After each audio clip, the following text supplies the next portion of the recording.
Hare Krishna, Krishna Krishna, Hare Hare, Hare Rama, Rama Rama, Hare Hare.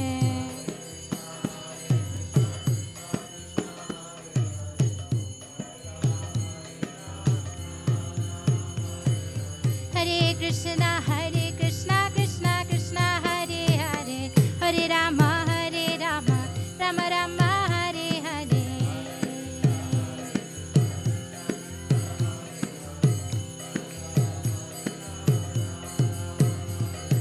Hare Krishna, Krishna Krishna, Hare Hare, Hare Rama, Rama Rama, Hare Hare.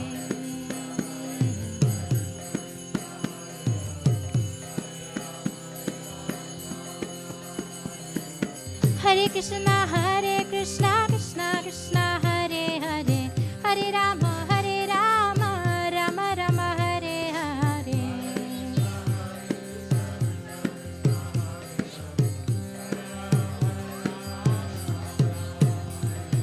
Hare Krishna, Krishna Krishna, Hare Hare, Hare Rama, Rama Rama, Hare Hare.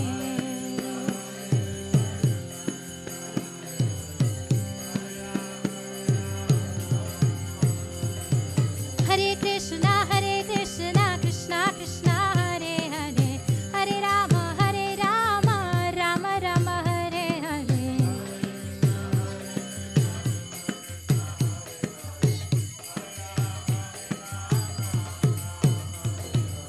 Hare Krishna, Krishna Krishna, Hare Hare, Hare Rama, Rama Rama, Hare Hare.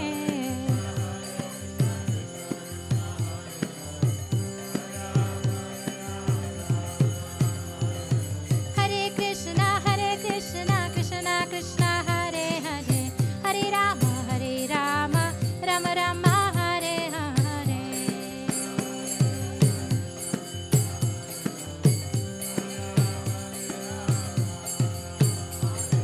Hare Krishna, Krishna Krishna, Hare Hare, Hare Rama, Rama Rama, Hare Hare.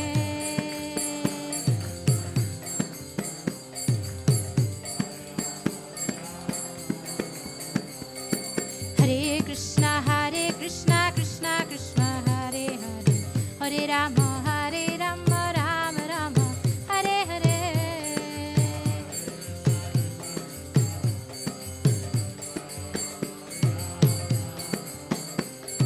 Hare Krishna, Krishna Krishna, Hare Hare, Hare Rama, Rama Rama, Hare Hare.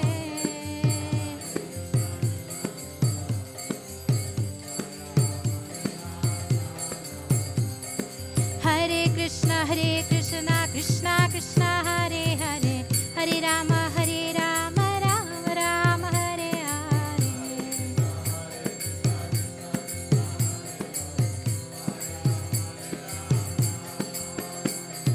Hare Krishna, Krishna Krishna, Hare Hare, Hare Rama, Rama Rama, Hare Hare.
Hare Krishna, Krishna Krishna, Hare Hare, Hare Rama, Rama Rama, Hare Hare.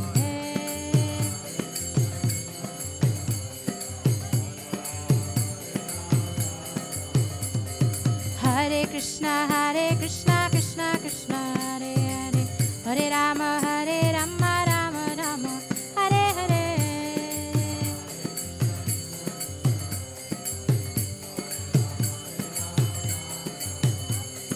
Hare Krishna, Krishna Krishna, Hare Hare, Hare Rama, Rama Rama, Hare Hare. Hare Krishna,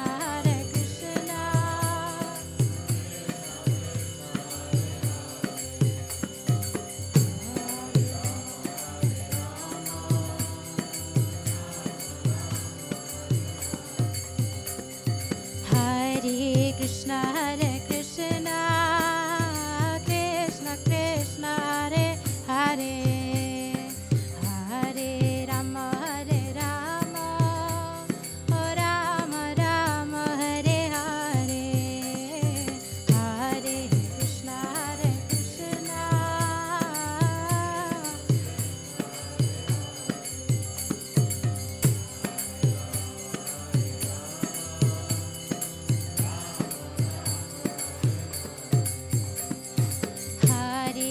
Hare Krishna, Krishna Krishna, Hare Hare, Hare Rama, Rama Rama, Hare Hare.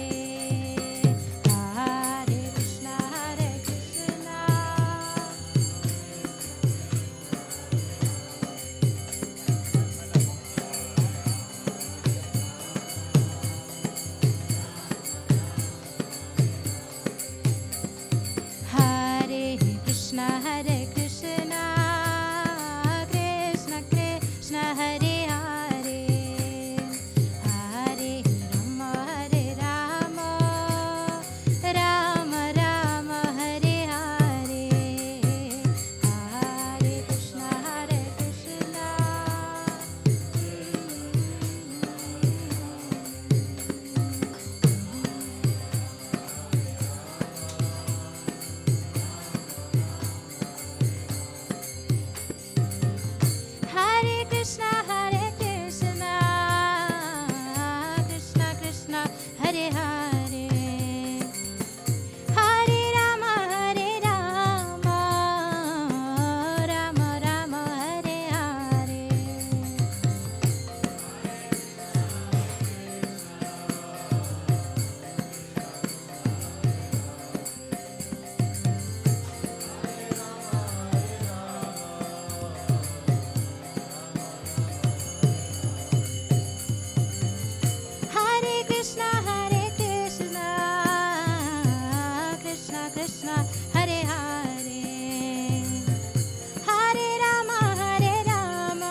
Krishna Hare Hare Hare Rama Hare Rama Rama Rama Hare Hare Hare Krishna Hare Krishna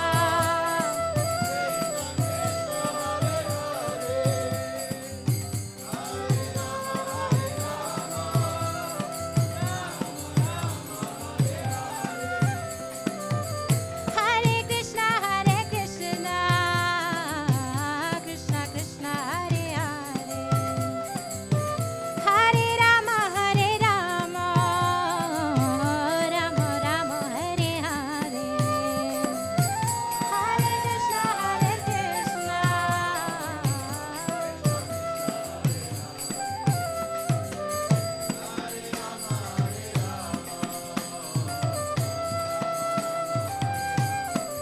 Jaya Sita Ram Lakshman Hanuman Sita Ram Lakshman Hanuman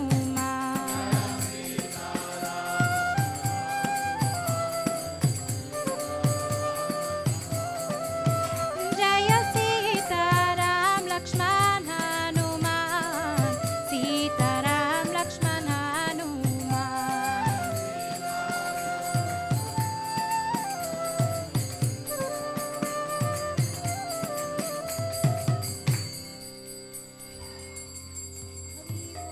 Jai Jai Sita Ram Lakshman Hanuman ki Are we supposed to do more kirtan or is there class?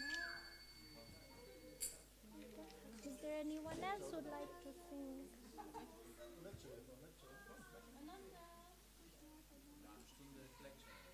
Kirtan. So now we have lecture Ananda. with Ananda Krishna Prabhu. Ananda. Ananda mit Ihnen. Kirtan machen erstmal. Lecture. Bist du bereit?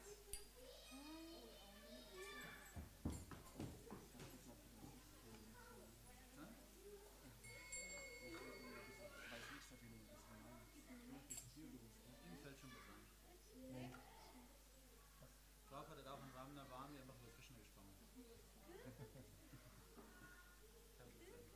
Prabhu hat mal gesagt, wir installieren nur Ramdegas im Tempel, damit die Rambhaktas kommen und dann reden wir über Krishna.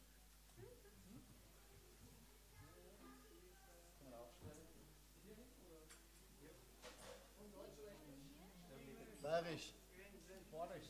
Bayerisch. Ja. Und Wernerisch. Nur Leimund.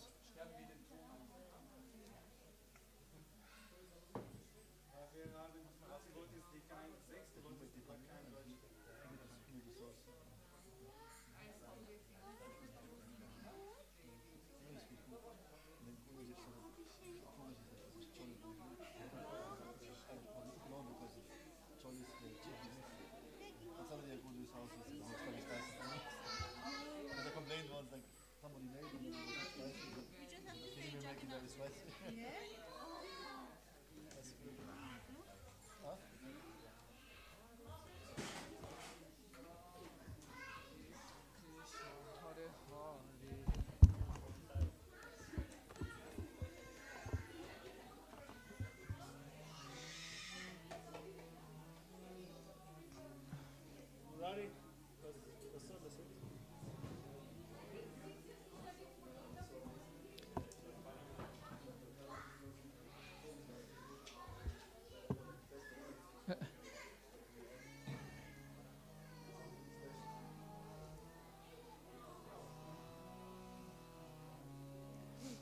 Jaya Radha Madhava Kunja Bihari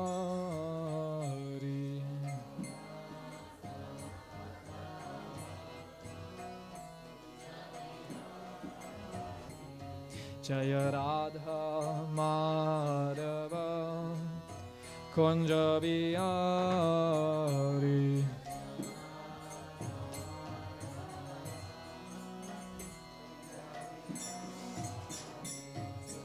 Gopi Chana Vallabha Girivardhari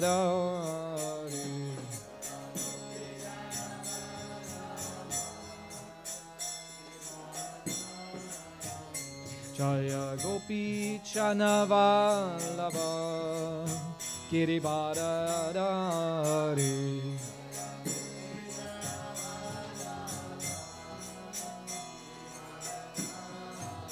Yashoda Nandana Braja Chanaranjana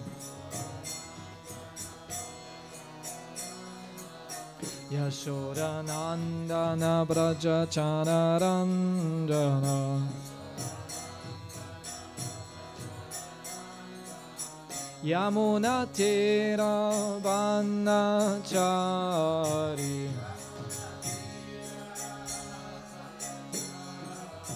Yamuna Tira Vanachari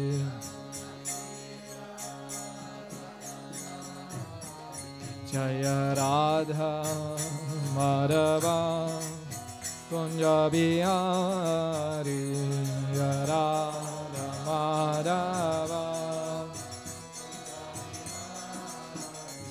Jaya Radha Madhava Kunja Bihari Jaya Radha Madhava Kunja Bihari Jaya Radha Madhava Kunja Bihari Radha Madhava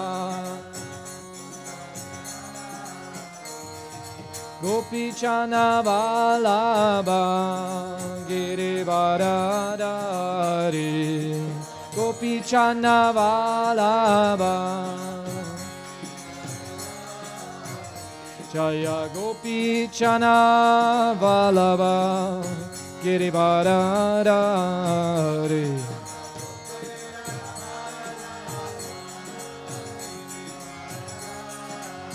Yashoda Nandana Braja Chanaranjana Yashoda Nandana Braja Chanaranjana Yamuna Tira Vanachari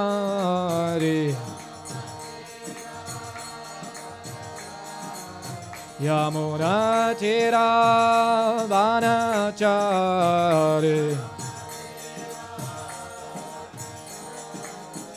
Jaya Radha Madhava Kunja Bihari Jaya Radha Madhava Kunja Bihari Jaya Radha Madhava Kunja Bihari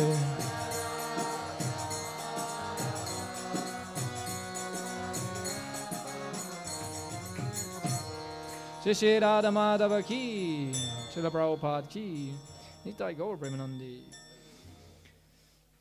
So, Hare Krishna.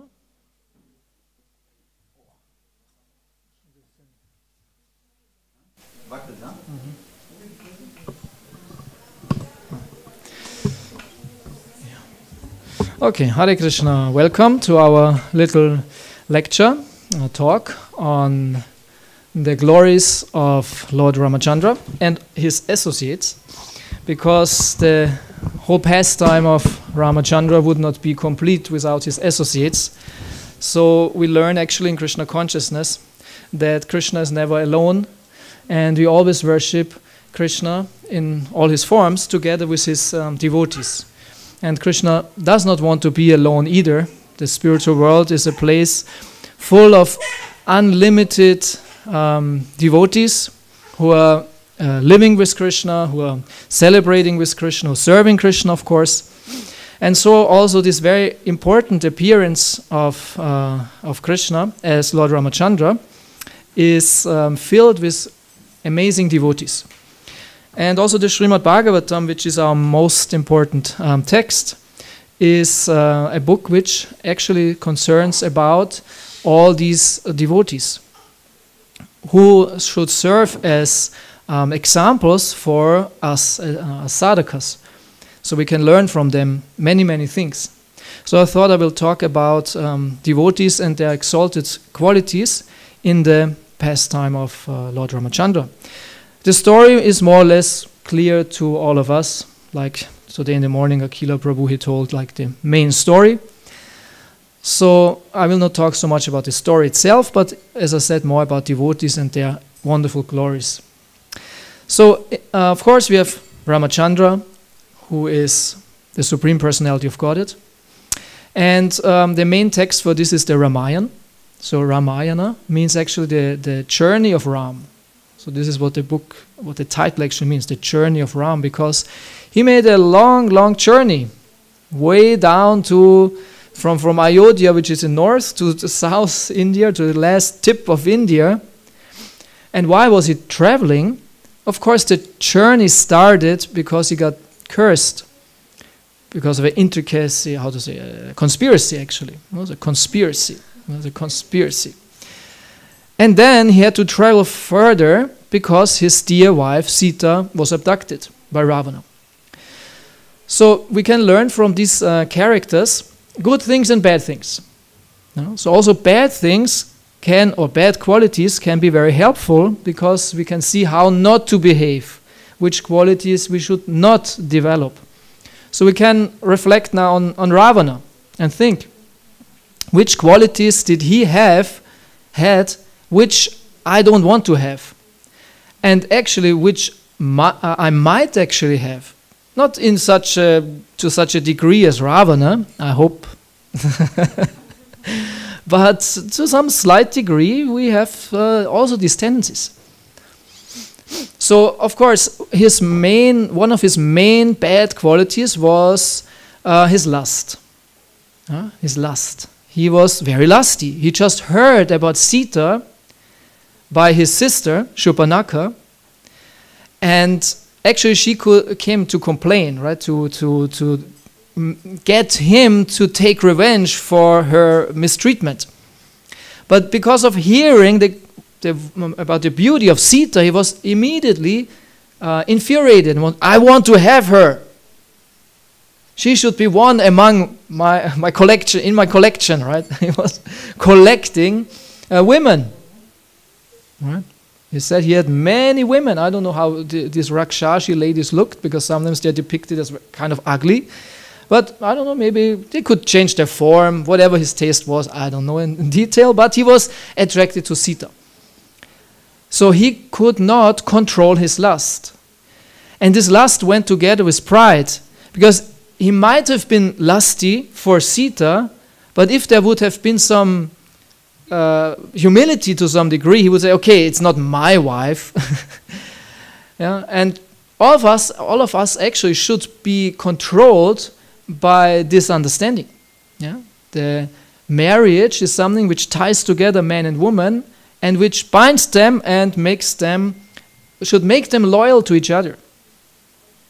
And I think the Bible, it said one of the 10 commandments, you should not lust after the wife of someone else. How is it called? Do not covet. Do not covet after the wife of a neighbor, only neighbor, and also all the neighbors. Should not. Should be loyal. So we should learn loyalty to your wife or to your husband. So he was proud, thinking, even though she is married to someone else, I can take her anyway. I don't care. I don't care. And even, okay, he was not conscious that Ram is the Supreme Personality of Godhead. At least there he should have stopped. Okay, I can take any wife of any man, but at least I should not take God's wife. But not even that could stop him. And so we can learn, don't be proud and don't be envious of Krishna. He was also envious to some degree. We might, in the case of Sita Ram, we might appreciate Sita's wonderful qualities, but we should be very, very happy that she's the wife of Ram, especially from a male point of view. We should think, he deserves her, like Krishna, he deserves Radharani. She is the most precious personality in a whole existence. And we know that from our culture, any culture actually, the women should be protected and should be respected. and the women are the expansions of Radharani. All the female living entities in all worlds are expansions of Radharani. And this is why they get their certain power and beauty. So, but this original beauty, this original female beauty is actually only for Krishna. It's only for Krishna. I heard once Ravindra Swarup Prabhu, when he came to Krishna consciousness as a new devotee, and when he heard actually all the ladies should belong to Krishna, he said, not even one for me? Okay, one for you, Mary, that's okay, but from a brahmachari point of view, no, you should think they're all marked. Red dots, they're marked. Renunciation. So the beauty comes from Radharani. She's the most beautiful. And she's even more beautiful in connection with Krishna. And the devotee is very happy. He's not thinking, oh, I want to have Radharani. Actually, we should learn all the most wonderful things are for Krishna. And this is very difficult because we are conditioned by sense gratification, by egoism, and we are in this world to imitate Krishna, actually. Man and woman, we are imitating him. So sense gratification, we think there's something for me. But a pure devotee, he thinks everything for Krishna. He doesn't want to have anything for himself. Actually, the pure devotee, like Srila Prabhupada, he only takes what is really only absolutely necessary for him to survive. And everything else, all his energy, he uses only to serve Krishna. This is his pleasure. These devotees have completely understood that the nature of the soul, which is to serve. There's no ego anymore, right? There's no something for me, something to enjoy for me. They looked through this pity illusion, childish illusion. It's very, very childish and stupid also to think, oh, this for me and that for me, and I want to enjoy this and that, which is just illusion and a waste of time. So this pure devotees, they understood that. So Ravana, he did not understand that. He thought, everything for me. And this was his downfall. The two big epics, Mahabharata and Ramayana, the war which came about, big battles, both happened because of mistreatment of a lady. Isn't it? It's interesting. In one case, Draupadi, she wanted to undress her, disrespected her. The whole war with millions of deaths happened. And same with in the Ramayana. So we can learn, okay, Ravana is a bad example. He cannot control his lust. He is very proud. He is envious. And where is this Ravana in myself? We should ask, okay, I might not be that big of a demon. Some might think, unfortunately. Oh, that would be cool, very powerful. No. But where is the little Ravana in myself? Where am I not up to the standard? What would be expected from a devotee? Where am I? Proud, lusty, envious. And how can I overcome that? So this is the sadhaka's job, to be very careful what he is cultivating, which qualities he's cultivating. So Ravana, bad example, the worst example in the whole story. And then we have many good examples, like, what was his name? Shatayu, the bird, Shatayu. I would say his great quality was his self-sacrifice. He might have known, actually I cannot defeat Ravana. He might have known, because Ravana was extremely strong, very, very powerful. But he could not stand by and think, okay, I will probably die. What will my intervention help? So just let him pass. No, he thought, I try my best. And probably I will die.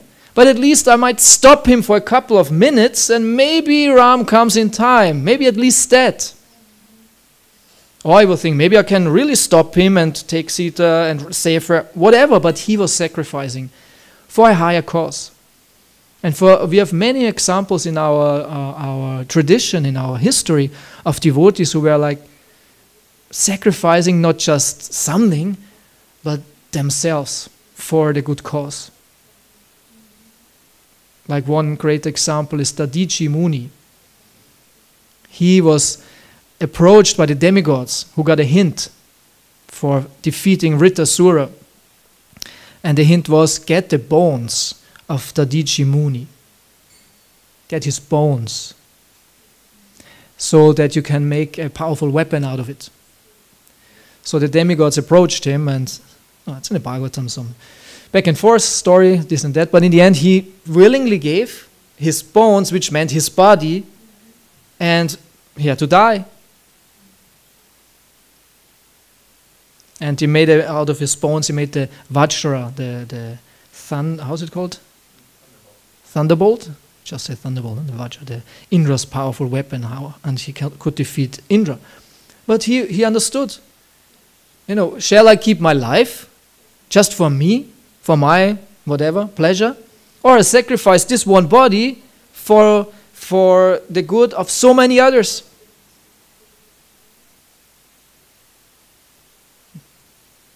So he was completely realized, yes, just, sacrifice one life to save many others.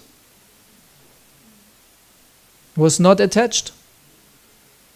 Or Srila Prabhupada, he sacrificed so many things in the mission. He was willing to even die. He almost died on this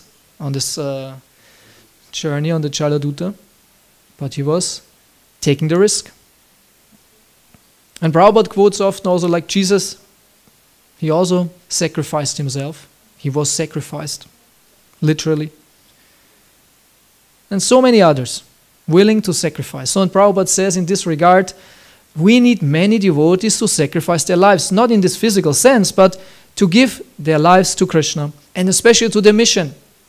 Especially to the mission. We could do so many other things. Develop our career, get some big jobs, earn lots of money. But the devotee says, what's the use of it? My time could be used in such a valuable way to serve a bigger cause, not just to, be materially well off. So Jatayu, he was sacrificing himself, and he died. He did die. But it was not in vain. As also Krishna says to Arjuna in Bhagavad Gita, happy are the Kshatriyas who sacrifice themselves in this battle, because for them the doors to heaven are wide open. There's nothing lost. There's nothing to lose. So you can think, where could I sacrifice for the mission, for something selfless, for a higher cause? Not where can I get out of this small cage of my egoism, where I'm only thinking about me and mine. What do I have to surrender? Where do I have to sacrifice? Which will make me more happy anyways. The opposite of this selfless person is the miser. Prabhupada very often speaks about the miser, a kripana, who is always thinking about himself and about his little thing, and he's actually very unhappy. Living in his very, very little world, thinking this is the most important thing in the whole universe, he and his world. So how can we break out of that petty egoism of selfishness and sacrifice? For Krishna. Surrender to Krishna. And then also in the same way, Lakshman, he was the epitome of loyalty also to Ram. Ram was, as I said, was married to the most beautiful princess. So beautiful. We cannot even imagine how beautiful she was. And he was never looking at her face, right? It said he was never looking at her out of respect. Only looking at her feet. And when when Ram was chasing after the deer. What was his name? Marichi. Yeah. When he was chasing after the deer, and the deer Marichi was pretending to be Ram, and he cried out for help. And then Sita wanted Lakshman to immediately go to the forest to save him. And Lakshman said, no, I cannot leave. Because he said, I should protect you, whatever happens. And then she challenged him, right? She challenged him. Yeah, now I know why you stay. You want him to die that you can have me for yourself. It's a heavy statement. Because this was not at all in Lakshman's heart. Not at all. Because this is the Ravana mentality. This is the Ravana mentality. Prabhupada also says in this regard, this Ravana mentality is like wanting to have Lakshmi for yourself and not for Vishnu. This is the material mentality, because we all want Lakshmi. That's the reason why we say Lakshmi to money. Because we should understand, actually, it's an energy, it's the goddess of fortune, and belongs to Krishna. Money should be used for Krishna, then it's Lakshmi. Devotees say Lakshmi, not money. And the opposite mentality is, I want Lakshmi for myself. So Lakshman did not have this in heart at all, and he was actually quite shocked. And he said, no, not at all. I want to protect you. I never look at you, actually, to your face. I only look, out of respect, I look at your feet. So, but still, she pushed him, and then he went to save Ram. And he was a loyal brother throughout the whole adventure. Such a big adventure. The Ramayana is such a big adventure, such an amazing story in itself.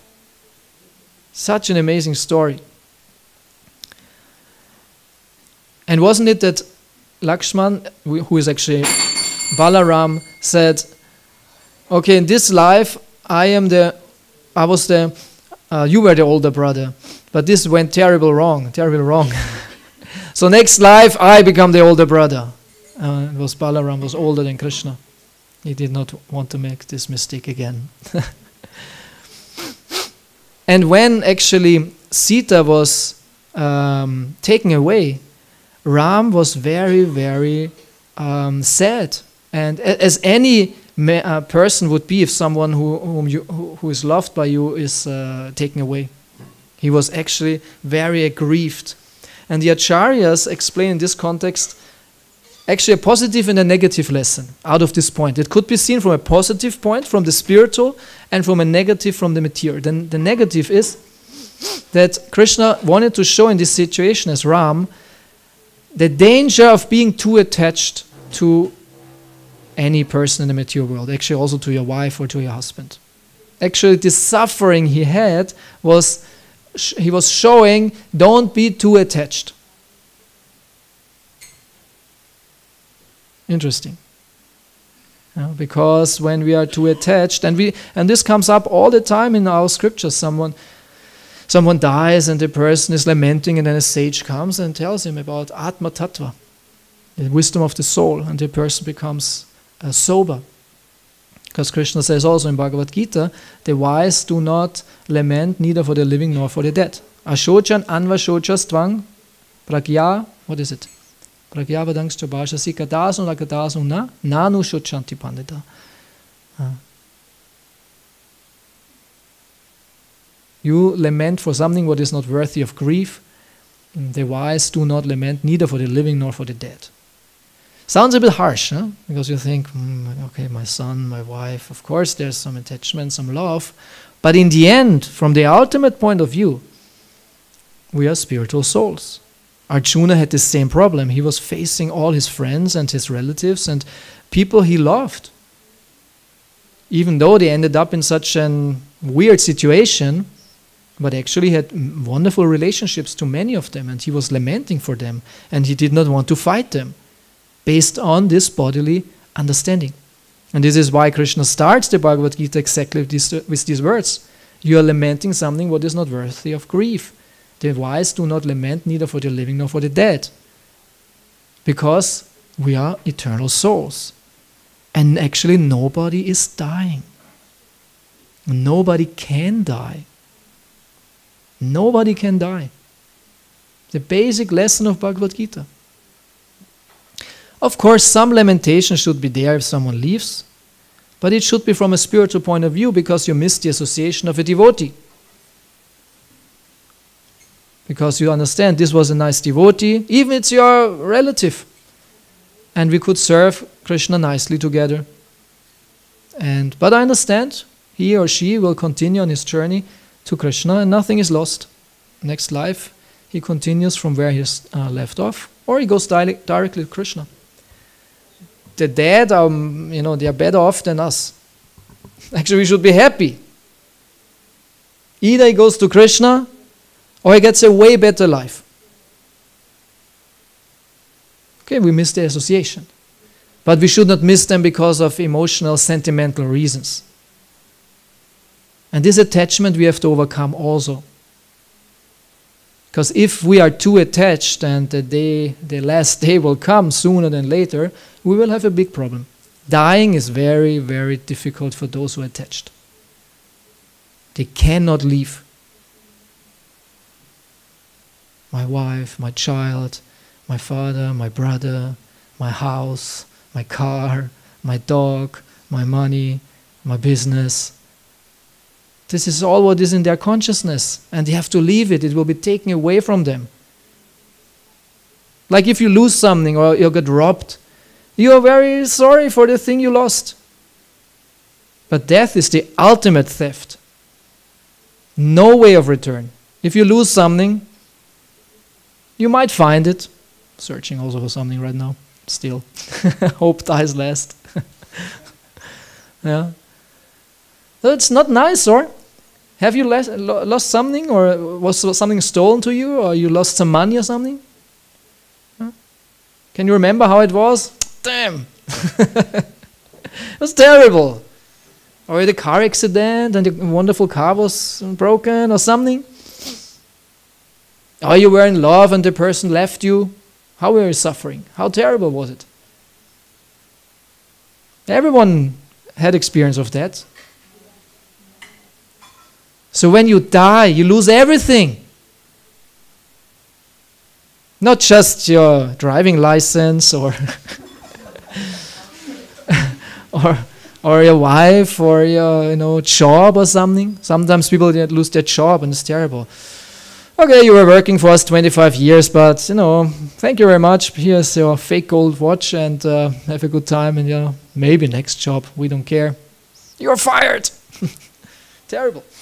So death is the ultimate theft. Everything is taken away from you. But when you are not attached, you say, no problem. This is what I practiced my whole life. I trained for this moment my whole life. Like a well-prepared student. He looks forward to the test. I remember sometimes in school there were tests. I was looking forward to the test. I was eager, because I was prepared. And it went well. It was like a nice spirit. But then there were those tests for which I was not prepared. And they were feared. And you sit there and you sweat, and I hope not this question or that question, and it's terrible. And you hope that you make it somehow or other. Maybe you invent some far out answers and it might save you something. Or you can, look at the neighbor's sheet or something like this. So death is this ultimate lesson, and Ram teaches us that actually. The Acharyas explained that. This happens to a man who is too attached. He is lamenting for everything he will lose. So we have to practice this detachment. But from a spiritual point of view, of course, Ram is not an ordinary person. And his attachment to Sita is spiritual. It's pure love. And he experienced in this moment, which seemed to be grief and suffering, the highest ecstasy, because it's called Vipralambha Rasa. Yeah? Actually, Srila Prabhupada explains this is the highest rasa a living entity can experience. The ecstasy, the pleasure of separation from Krishna, which is based on love, and so it's intensified. And all Acharyas, Prabhupada says, they never were saying, I am with Krishna, I'm dancing with Krishna, I'm talking with Krishna. They were always saying, where is Krishna? Where can I find Krishna? Is he there at Radha Kund? Is he at the Govardhan? Is he there at the Yamuna in the forest? Where is Krishna? Where is Radha? So Ram himself experienced this highest ecstasy. Because I spoke yesterday, or when I gave lecture, also about this point that Krishna himself experiences Vipralambarasa. And in the Bhagavatam, sometimes it seems he's very, very detached. He writes a very formal letter, to the gopis. I know you're lamenting, but you should understand. I'm in your heart. I'm the super soul. Just think about me. I'm always there for you. Don't be an illusion and all that. Like very detached. But from the Acharyas we hear that actually Krishna was also very, very sad and crying. In Dwaraka, Krishna was crying every night thinking about the inhabitants of Vrindavan. And he was waking up Rukmini. She said, oh no, he's so troubled. So Ramachandra also showed that. His pure love for Sita. And so he was lamenting and searching for her. So we can see in this story actually also pure love. This is a very nice love story also. It's an adventure story, right? But it's also a nice love story. All the adventure happened because of the love. He wanted to gain Sita back, but he could not do it alone. Of course, Krishna can do everything alone, but would be quite boring. So Krishna wants to experience adventure. And who is doing that? The Leela Shakti is doing that. Yeah, Krishna's Leela Shakti is doing all that. Yoga Maya. She arranges all these wonderful adventures for Krishna in these different forms. So, and that brings us, of course, to Hanuman. He was the one who was necessary that he could find Sita, because how could he know where she is?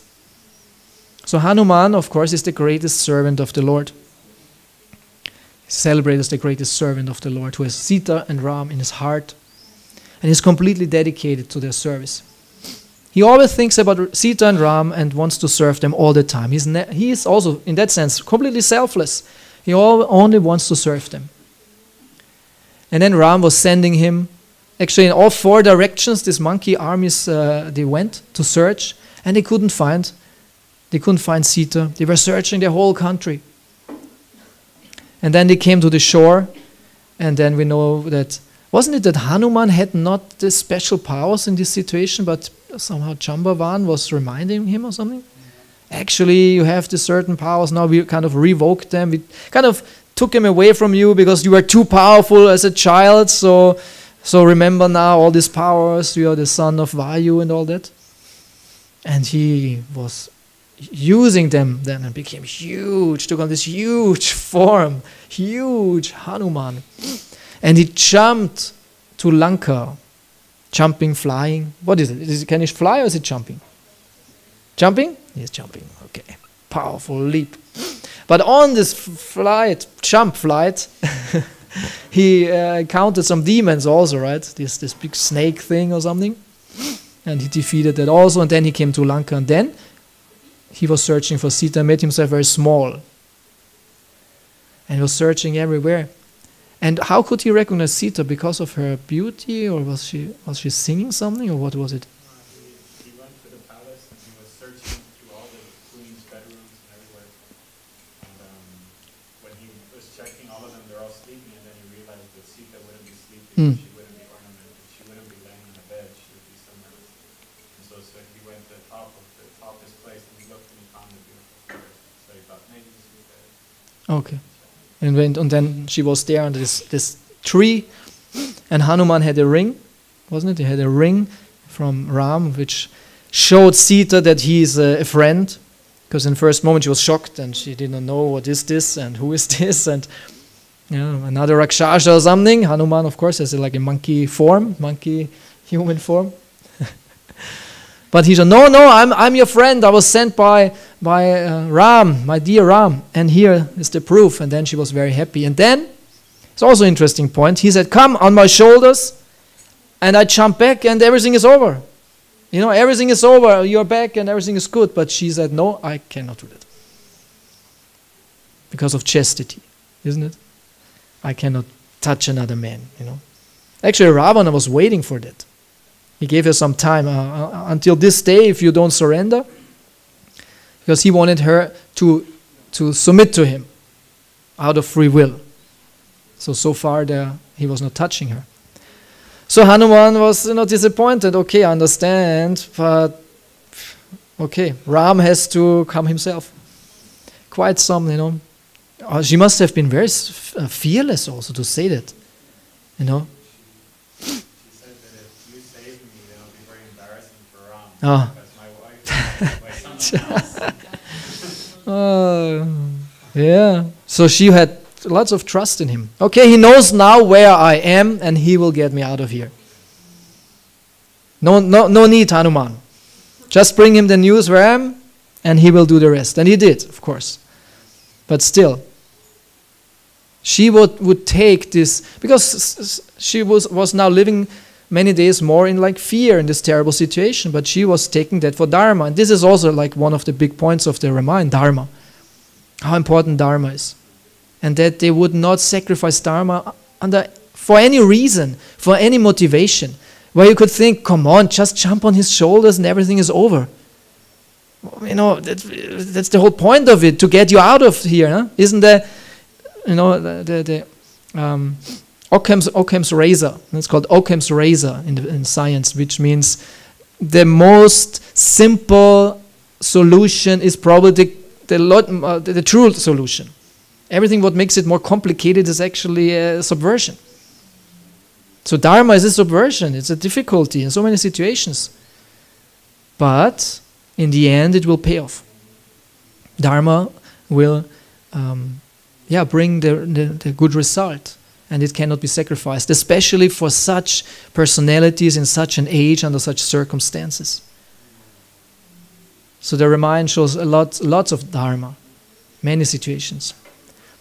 And of course, the greatest and most terrible dharmic deed, what was happening, was of course in the end, in the very, very end, which nobody can understand, more or less. But through our devotees, acharyas and all that, we understand it, it's okay. But from external point of view, it's terrible, because the Ramayana has a wonderful happy end, which is just the pre-end, and the real end is very bad. Very bad. Because the happy end is, of course, the battle is fought, a very heroic battle, and all the demons die, and Ram gets Sita back, and they fly on a Pushpa Vimana. What's it called? Pushpa Vimana, a flower airplane. They were flying back to Ayodhya together with the main monkeys, and Sita and Lakshman, and a great situation. And all of Ayodhya was so happy to have them back, to have their leader back, to have Ram back, together with Sita. And Ayodhya must have looked very, very beautiful from above, because they had all these lights everywhere. It was illuminated so nicely. And everyone was happy. And I think, oh, happy end, that's great. And happily they live thereafter until the end, or something like this. But no, we know that because Ram was a righteous king and he was taking care of his kingdom, and it said sometimes the king has to check on his people, what they really think. So he went in disguise through the streets, and he was watching and listening, and he overheard a conversation of a man, a low-class man actually, who was quarreling with his wife, who was seemingly away for some time in the house of another man, which easy to understand what's going on. It was a Seitensprung. In German you say Seitensprung. A side jump.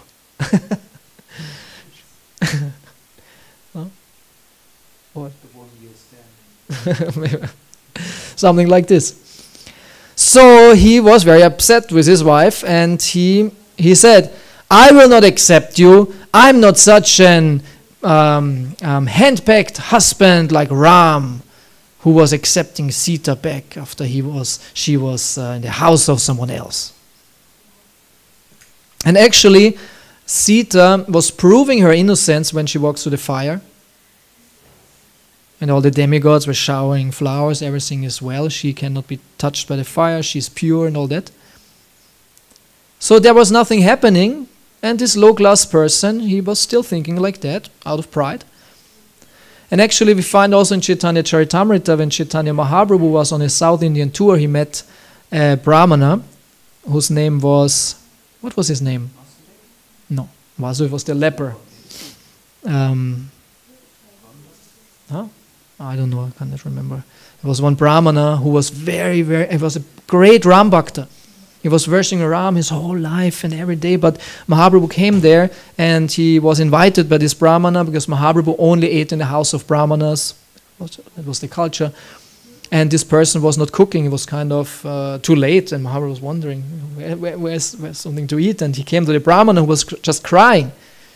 And Mahaprabhu asked, what's going on? He said, sorry that I forgot to cook, but I'm so overcome by the thought that Sita was in the house of Ravana. And I cannot live with the thought that my most dear goddess Sita, my worshipable personality, was in the house of Ravana. It's so terrible. He was like completely absorbed in this Leela, right? So Mahaprabhu was then in a temple, I forgot where it was, but he found the original manuscript of, I think it was the Agni Purana. Kurma Purana, right? And there's a description that actually Ravana he did not have Sita in his palace, but Maya Sita. When Sita was not touched by him when he took her out of the hut and all that. He took a Maya Sita, and the right Sita was in the house, was with Agni. I think it was with Agni. Yeah, with Agni. He took her in his realm. And in this Kurma Purana it was described like that. Mahaprabhu found this, copied it. I think he brought him the original and left the copy there, something like this. And he brought this manuscript to this Brahmana who was still crying. And he showed him that, Shastric proof, and he became very happy. And everything was well. Everything was good. Oh, she was never touched by Ravana. It was just this Maya Sita. So she was pure, and there should not have been anything to criticize. But this low-class person said, no, I will not accept you back. So Ravana heard that. And the first thing he did, he abandoned Sita. He abandoned Sita. You have to leave. Because people think bad about me, and it subverts my authority, and Sudisa cannot lead all the people. So in the same situation, sacrifice one person for the good of the others. This is what, even though he was innocent, even though she was innocent, but just this thought in people's head was not accepted by him. He wanted to be like the perfect leader, and would sacrifice for his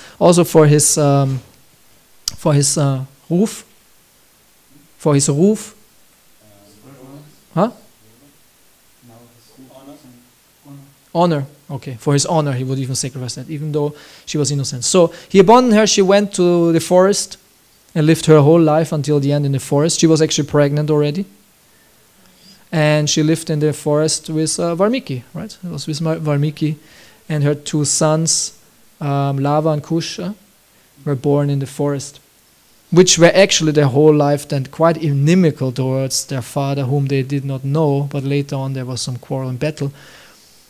But she accepted it, and in the end it said she went into the earth, right? She went in the earth.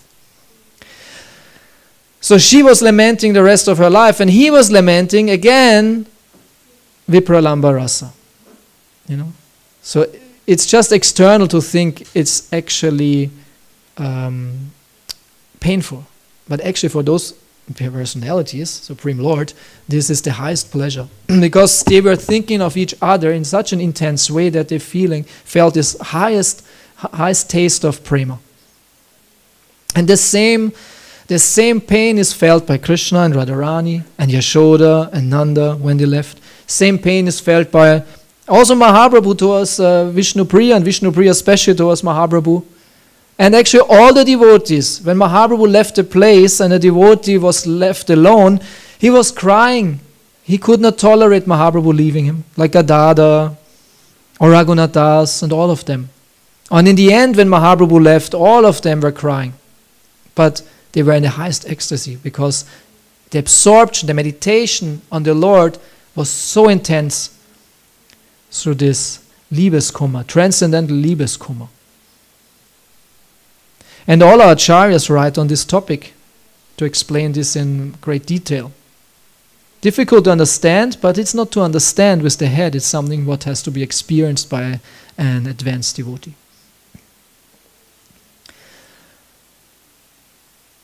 So in the end, Sita, she is the greatest lover of the Lord. We can learn from her love towards Ram, her dedication, her devotion. And as Sita is the great personality in this Leela, she is expansion of Radharani for us. So Radharani is our highest emblem of devotional service. So it's very important that a devotee understands Radharani and takes shelter of Radharani, who will then recommend us to Krishna. And Prabhupada says it's easier to satisfy Radharani than to satisfy Krishna. It's easier to satisfy Radharani than to satisfy Krishna. So a devotee should pray to Radharani. They are wonderful prayers. Tapta Kanchana Gaurangi, Radhe Vrindavaneshwari, Vrishabhanu Sudhi Devi Pranamami Hari prayer. Very simple prayer, everyone knows that. And there are more elaborate prayers. And every day we chant Hare Krishna. We call out for Radharani. And what is important, that she loves Krishna like no one else. Like Sita loves Ram like no one else. And she's very, very merciful towards the devotee. Very merciful towards the devotee. And this is the only thing what we need. We need this surrender and this greed and this desire. And then we are graced by devotional service, by bhakti, by the highest forms of ecstasy in the end. Yeah? It just needs this surrender, this call for help, this humility and all that. So in that sense, Radharani, and for the Ram Bhaktas, Sita, but we are not Ram Bhaktas, maybe some of you are Ram Bhaktas, but we are more Radha Krishna Bhaktas. So we can see in all that also our personalities, so Radharani, should be focused in our devotional life, in our spiritual life. And the whole movement, this Radharani's movement, Chaitanya Mahaprabhu is Krishna in Radha Bhava. Mahaprabhu is not in Krishna Bhava, it's in Radha Bhava. So he is Krishna, but in one sense he is Radharani. He feels like Radharani, he thinks he is Radharani, he acts like Radharani, who is very, very merciful and wants to grace the whole world with Krishna consciousness. The whole Sankirtan Yagya, the spreading of the holy name, just happens because he thinks he is Radharani and he understands Krishna is so wonderful. Everyone should have Krishna. Everyone should know Krishna. Everyone should chant Hare Krishna. How can this person not chant Hare Krishna? They cannot tolerate that out of mercy. I don't understand that. Heart is so steel-framed, as it said. Steel-framed. I don't care. I try to care, but it's more my duty. But those personalities, they really feel for the people. Like Prabhupada, he saw the sleeping soul being completely immersed in materialistic, foolish activities. And wanted to help them, really. So this is very important to understand the heart of our acharyas, who reflect the heart of Radharani. And we should help in this mission. And combined with our sincere sadhana, all the secrets of devotional service, all the secrets of Vrindavan actually, will be revealed in the heart of the devotee. This is our great hope and trust in our gurus. And to some degree we also know that. No, it's not that we only think about it like theory. Everyone has some understanding, true understanding, some insight, some vigyan of Vrindavan. And we try to expand that more and more. So how, as Prabhupada says, we don't have to live in Vrindavan. Actually, a devotee sees everywhere Vrindavan. Vrindavan is in his heart. Actually, I read yesterday, Prabhupada said that. So that's what I wanted to share with you. And I'm not a Ram Bhakta, and the Ramayana is not my, how to say, my text. Huh? What? Yeah. So I cannot speak so much about it. It's something we know, but we can see in every Leela, in any avatar, also our Ishtadev and our Prayojan.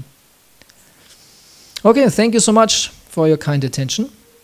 Srila Prabhupada ki jai. Sita Ram Lakshmana Hanuman ki.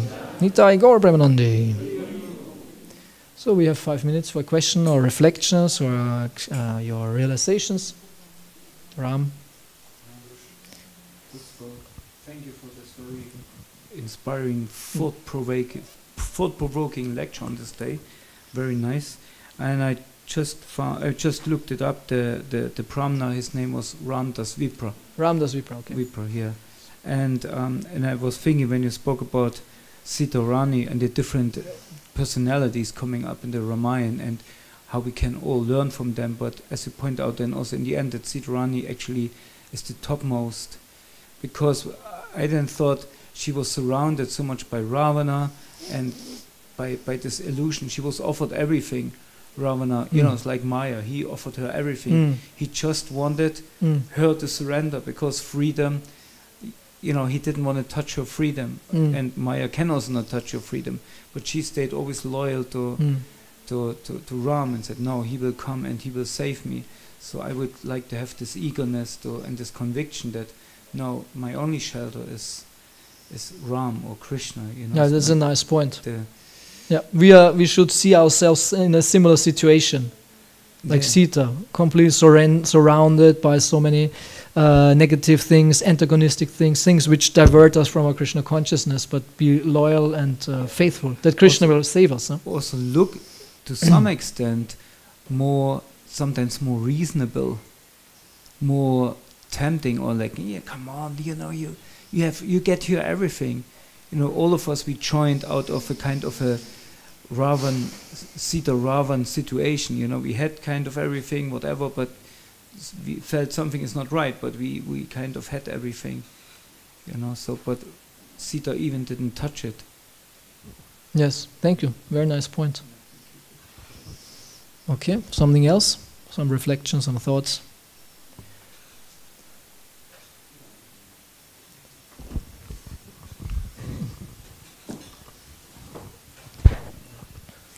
Thank you, Ananda Krishna, for such a beautiful class.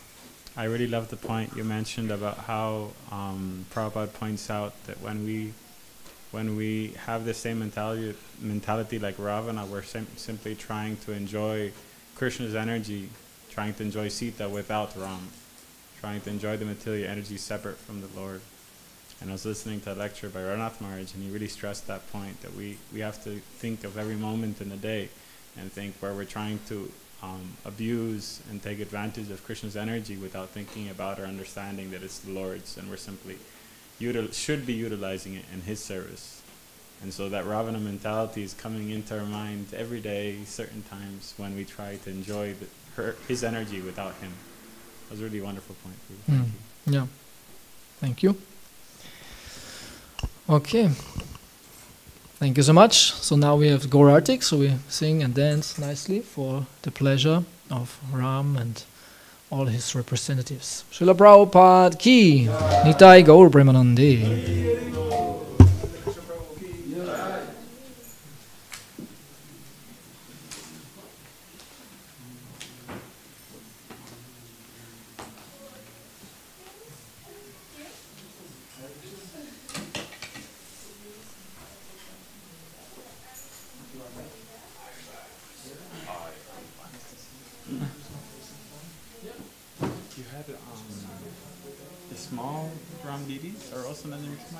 No, they're from Suchita, and the other one was Nanjimuki. The set is from Nanjimuki?